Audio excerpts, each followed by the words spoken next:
Good morning, everyone. We are live from Houston, Texas. This is Tuesday, June 26th, and this is show number 46 already. Can you believe it? I can't believe it. 46 shows. Amazing.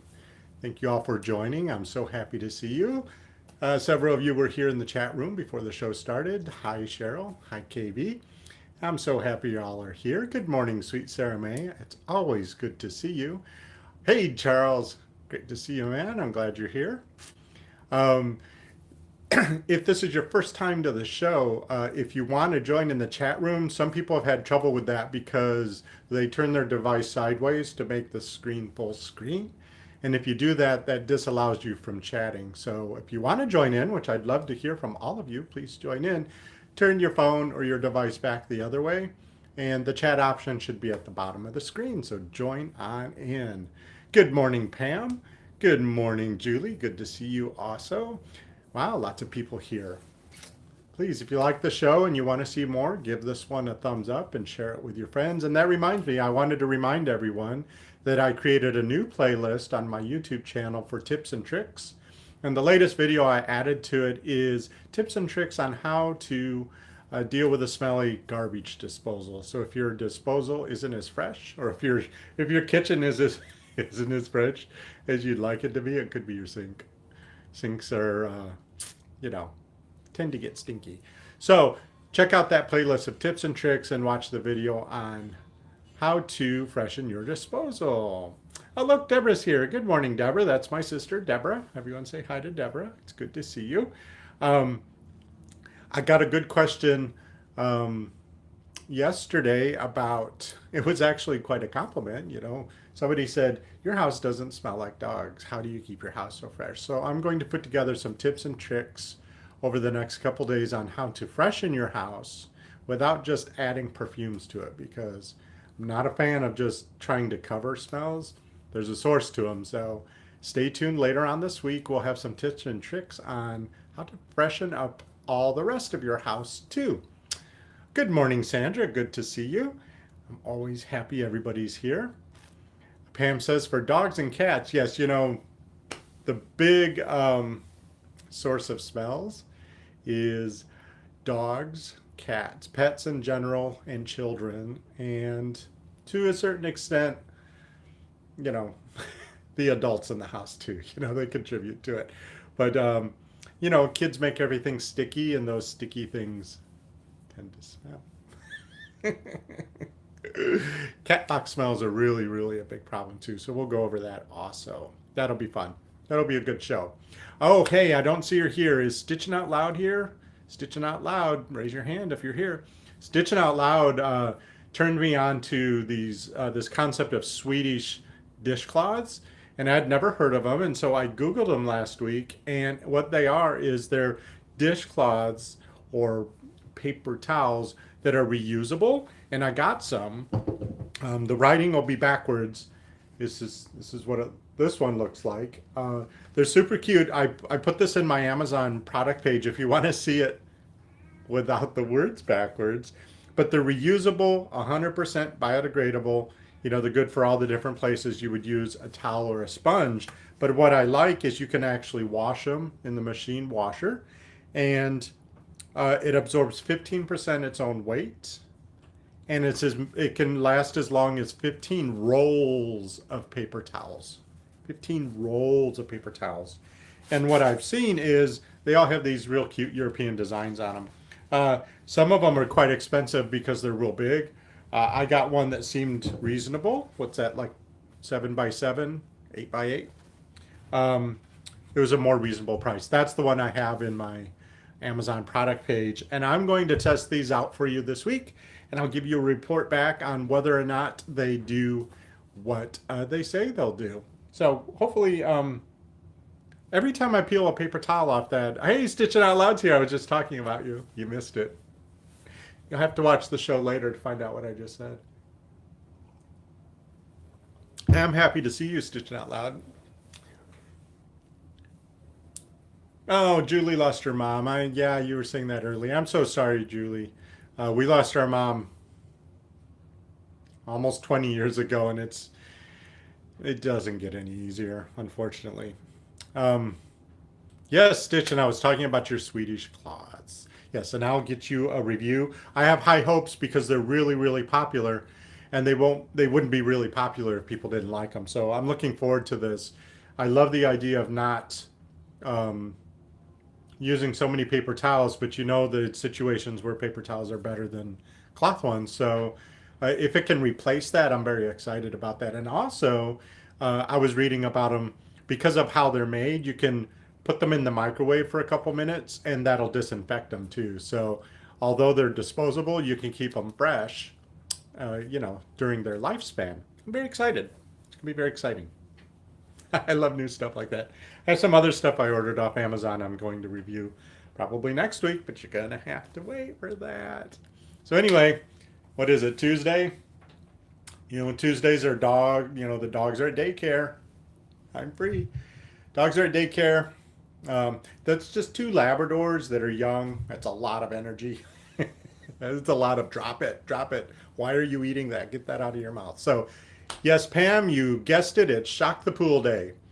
So after well, actually, not after the show, because as soon as I finish the show, I have to get freshened up, eat some lunch quick, and then I have to take my car in for service.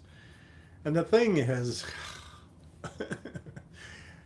living in the city has so many benefits, but for a country boy, it's just so many of the things are really hard for me. So one of the things is I like to take my car to the dealer to get it serviced because I have a service plan with them, but it's on the other side of Houston. It's actually on the way out of Houston on a freeway. And I have to take two different freeways to get there, and I just don't like to do it. So I'm not looking forward to it. But after I freshen up and get some lunch, I'm going to boogie my car out there and get it serviced. So all those little red lights on the dashboard turn off.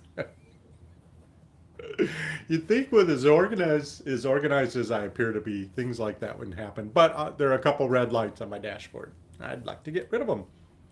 Oh, Deborah's grandkids that she has at her house are at camp. That's a whole lot of boy too, Deborah. What, 13 and 15? Is that what I remember? Anyway,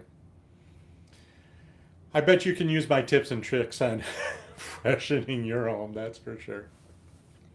Charles says, I always keep knitting in the car for appointment situations. Just like that, a reward while waiting. Yes, a very good idea, Charles.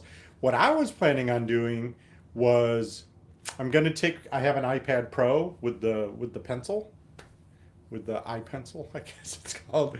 And I need to come up with a new logo for Captain Housekeeper because the logo that I have, that cute little superhero, is a royalty-free logo piece of artwork that I snatched off the internet. And while the way I'm using it is legal, if I want to put it on anything like any of my coffee mugs or anything like that, or any of my publications that I'm planning on doing, I have to have a piece of artwork that is original. So I'm going to do some sketching while I wait. I think I'm going to be there about 2 hours, unfortunately. And then after I come home from that, I will get to cleaning the pool and shocking it. Thing is when you shock the pool, you're raising the chlorine levels.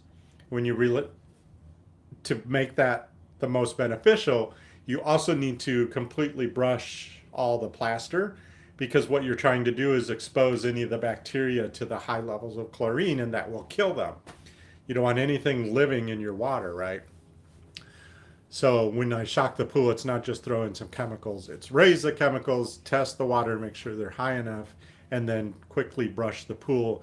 And by the way, the heat index is like 110 today. But think of all the vitamin D I'm going to get. I love me some vitamin D. Oh, they're 12 and 14. Yeah, that's a smelly age for boys. Um, Hey, Angela. Angela's here. Hello, Angela. You're in Texas. You know how hot it is. It's good to see you. Deborah, Deborah keeps asking for beach and ocean designs. Uh, I have on my other website, I created background artwork for your phones, and she keeps asking for beach and ocean designs for that. I'm sorry, Deborah. I'll get to that. I know that it would make you happy to have that on your phone, so I will try to do some of those too. Maybe if I need to, lubricate the creative juices, I'll do some sketches that could be used as a phone background, Deborah. Julie says, yeah, smelly boys. That's going to be, boy bathrooms. That's one of the topics I'm going to cover this later on this week about freshening the house. Because boy bathrooms are something special, aren't they? Julie says it's hot and nasty in Minnesota. I was going to paint the house, the outside or the inside, Julie. It's too hot to be outdoors. Unless you do it in the early morning or after dark, which painting a house after. Oh, outside. Oh, gosh. I don't envy you. I painted this house when I first moved in because it was this really ugly gray. The whole house was gray inside and out. Even the carpet was like this light gray, which isn't good for dogs. And because it was so hot and I was busy with my work and all that, I painted one side of the house every weekend because that's a manageable, defined surface area. So I was going around the house and I was painting it this really beautiful kind of a steel blue color. So it was a change from the gray. And I started and one day I was out front kind of working in the flower beds and one of the neighbors came up and she put her hands on her hip and she said, you could stop gardening this weekend and just finish painting your house. I was like, okay, let's be best friends. I was like, go away. It's my house. I get to do whatever I want. But I called it the Calico House for a while because every wall was a different color out there. But I got it done eventually. And you know what? I didn't kill myself doing it. It's a lot of ladder work. I was painting it with a roller, not a sprayer, because I'm a roller kind of guy. And plus, I don't have a sprayer. And I was enjoying the process. I mean, it was taking a couple months. I wasn't killing myself. She's the same one also. Maybe she's watching. Hey, I don't even know her name. She lives up the road. Some of you have followed me on social media for a couple years now. A couple years ago, I had to put new siding on the house because the old asbestos siding was crumbling and that's not safe to breathe. So I had it all torn off and new siding. And Pam, I did delegate that. I had new siding put on. And then I painted, I've always wanted a purple house ever since I was a little boy. So I painted the house purple and she went on to the neighborhood Facebook page. It's the same woman. Oh my God. She was so appalled by this purple that I painted my house. She was calling for the neighbors to put in some type of deed restriction on a set of colors you could choose to paint the house. And then there were like 50 people commented saying, if you would like this type of situation, go to a neighborhood outside the city where it's a planned community. And for now, he can paint his house any color it wants. It was so sweet because the neighbor across the street who no longer lives here, if you're watching, I still judge you for leaving me. He chimed in and he said, I have to look at the house every day and I like it. I think it's very nice. So it's a very beautiful purple. Yeah, mind your own beeswax, people. That's what Julie says. Julie said, just call her Crabapple. We had an old crabby lady as a neighbor when we were little. We called her Crabapple. She is crabby, and she's from one of the most elite, social elite families in Houston, which is saying something because we have a lot of socially elite people in Houston. There's a lot of money here with the oil fields and everything, and she's one of them because of her last name. And she didn't like my purple house, so she's dead to me.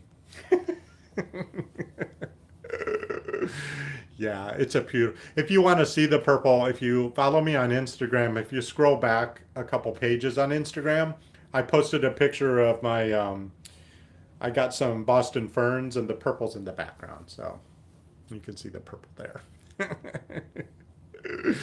Yeah, crabapple. I call her other things. I actually, I used to down below. Yeah, I drive past because I have to drive past her house to get out of the neighborhood. And here's the window of the car, and then here's the solid door of the car. I used to make rude gestures down here at her so she couldn't actually see it, but somehow it was making me feel better. That was a couple years ago. She's dead to me now. Pam says maybe she should take your etiquette guidance. By the way, when is that coming? Oh, Pam, you know why it's been delayed a little bit is because it's expanded. I'm very excited about my modern etiquette series I'm going to come out with, and it's going to have didactic material now, which I'm excited about. My friend Kristen from the Yarn on the Beach podcast was chatting with me the other day, and we were brainstorming some really good didactic type materials that could go along with a video series like that. So it's expanding a little bit, and I want to do it right out of the chute. So patience, Pam. Pam, patience is good etiquette. So is providing what you've promised to people. So I'll get right on that. Deborah said I would have an ocean blue house if it were possible. You know, I would love a house that was.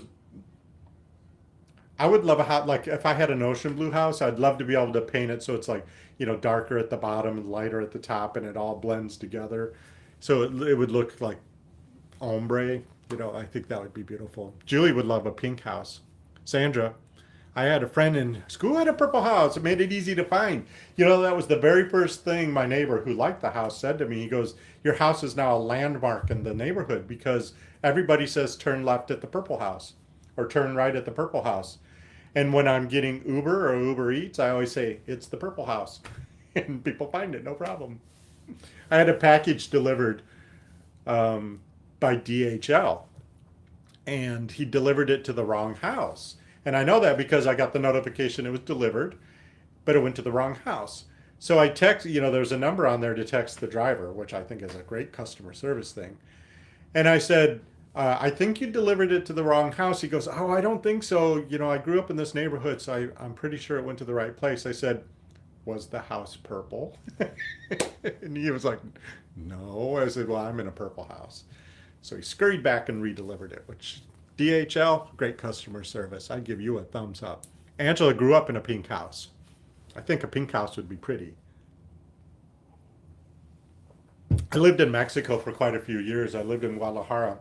And in a lot of the neighborhoods, um, the way the houses sat on the lot is the front just looked like a wall with maybe a garage door and an entry door. And then you went inside, it was like a courtyard with the house towards the back. But that front wall was like a wall. There was a sidewalk and then your house wall. And what many of the houses did is instead of painting, they tiled it. And they used really beautiful, brightly colored tiles. And, it was really easy to keep it clean. Of course, you didn't have to paint it because it was ceramic. But the neighborhoods were so cheerful and beautiful. I loved all the pretty colors. Sandra grew up in an asbestos house that was pink. Yeah, this house was built in 1938, so it had the original siding on it, which was asbestos also.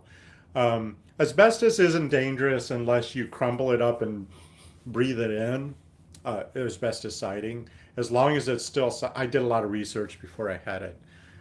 So when they were tearing it off, my research said don't go out there and breathe in the dust. But once it was gone, as long as it's in place, it's fine. It's not going to hurt anything. It's probably covered in layers of paint because it's asbestos. I don't think is even used anymore. So Julie's got to run. Julie, it's Tuesday. Are you preparing to turn off everyone's electricity tomorrow? She's got to hurry up and make that list.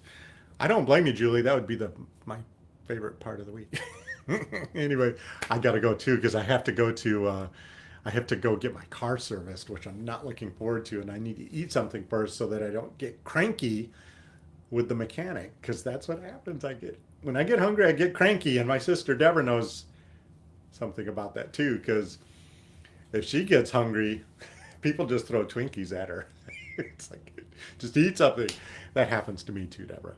So anyway, Sandra, just because you're in charge of your house doesn't mean you have to do everything. Automate and delegate whenever possible. Please stop doing everything.